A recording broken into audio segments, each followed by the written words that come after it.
My name is Colette, and I know I might look like just another typical selfish white woman. Many probably assume by looking at me that I'm one of the lost sheep 35% of the white American women that voted out of hate, out of fear of their husbands, of their fathers, church, and or media for the present preposterous administration. But unlike my many translucent sisters, many hard lessons and beatdowns have led me to compassion and made sure I was not like them. You see, my mother is black. Now, maybe not my earthly birth mother, although she's as fierce as they come, having raised 4 strong daughters almost all on her own, but my heavenly mother, the one I cry out to and pray to, is black and beautiful and infinitely powerful as she gives life to all we know. Now, I haven't always known of the Heavenly Mother's healing, wombish, cradling darkness. It came to me in a prophetic dream once, at a time when I was mourning the death of my daughter Sophia and anxiously awaiting the birth of my first son, in which a diverse group of women, all wearing white, appeared to me. That dream began my education and led me to the Goddess Project, in which I was introduced to the African goddess Yamaya, aka Mama Wata, who is still worshipped in parts of West Africa by the Yoruba people, in Brazil, and in the Caribbean. She shares the Latin name Stella Maris with Mother Mary, as Stella Maris means star of the sea. It is told that Yamaya swam alongside her children as they were wrongfully stolen away on the transatlantic slave trade market.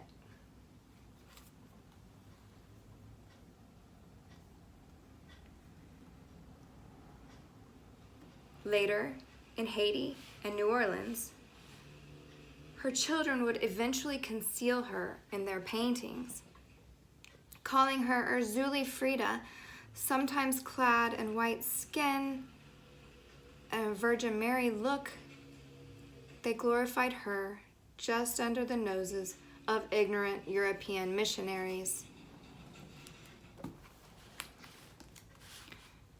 Yamaya's yellow-clad, sexy freshwater sister Oshun, who loves honey, was honored by the queen bee herself, Beyonce, who gave homage to the goddess in her award-winning music video, Lemonade.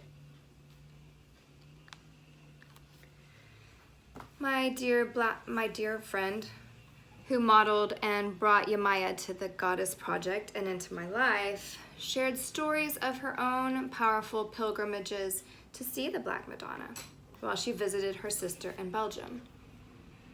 There are hundreds of these sacred statuettes of the Black Madonna all over Europe and throughout the world that hundreds of thousands of worshipers have been traveling to see every year for over 1,000 years. Many pilgrims walk weeks, often risking their lives, sometimes on their knees, just to be near her. These often very small statues of the Black Madonna are made of dark wood or darkened.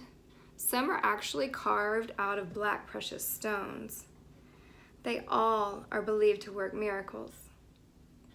I was lucky enough to see one of these Black Madonnas at the Notre Dame in Paris. Notre Dame translates as Our Lady, just months before Notre Dame caught fire last year.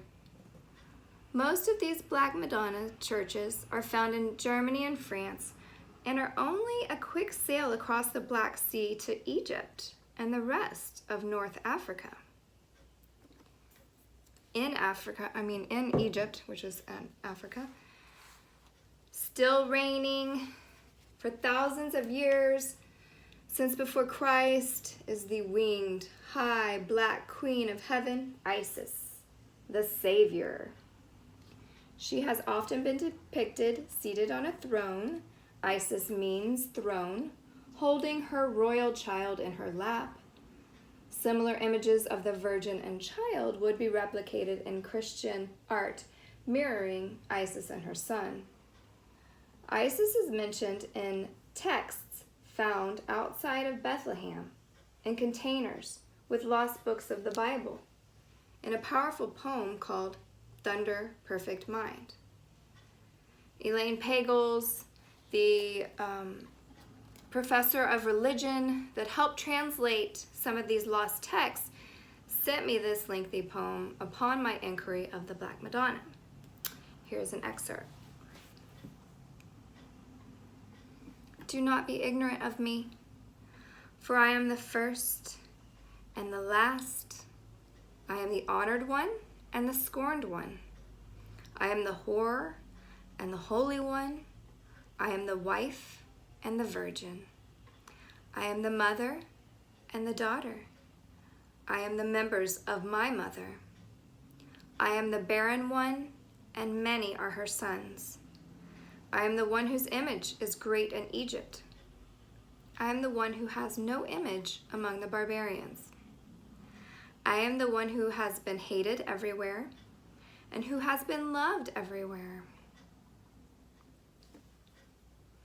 I was delighted recently at the empowering film, The Black Panther, when the sheroes and heroes would pray, they would pray to Bast, who is the adored black cat goddess, also of Egypt. And the Greek Gnostic goddess Sige. Ancient Greeks taught she was the black, beautifully velvety, silent void of the universe from whom all life springs. Sige, who is silence herself, gave birth to her daughter Sophia, holy wisdom.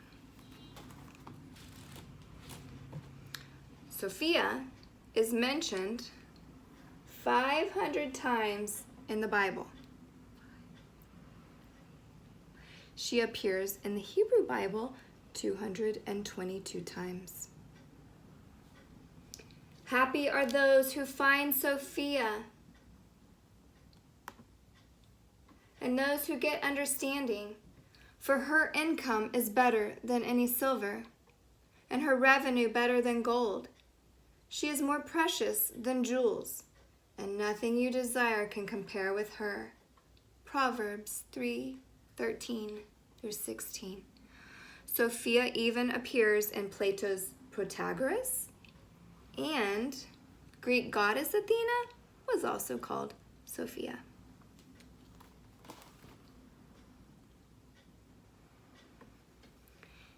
"80% of the entire universe is black, velvety darkness, like a comforting mother. 80% of the earth is warm, dark, rich, hidden soil in which everything grows. All of the food for all of the living creatures on earth. And the sacred soil functions just like a mother's breast milk does, having the perfect amount of nutrients for her babies to thrive. And so is every woman's womb, secret, silent, sacred, a perfect place of pleasure and for growing offspring. There has been a disconnect in this modern world. The sacredness of the womb has been abused, raped, mutilated, and disrespected by pure imbalance. And the same has happened to Mother Earth. Concrete poured all over her, oil sucked out and spilled on holy land. The dark women, made in her image, left with the most unlivable situations, thrive still, and are strong because she is coursing through their veins and she rises. like the black Hindu goddess Kali, whose name literally means black in Sanskrit, shows up wild, crazy, angry, and fearless when called into battle. And Kali finishes the job. Burning down and destroying everything in sight, a new world can start to grow again from the rubble remains. So, on May 25th of this year, when under the knee of imbalanced oppression, George Floyd, in his choked last breath, called out to his mama, I can't help but believe he summoned all the mamas, especially our creatress, that answered that call, saying, enough is enough. Black is holy, and she is rising.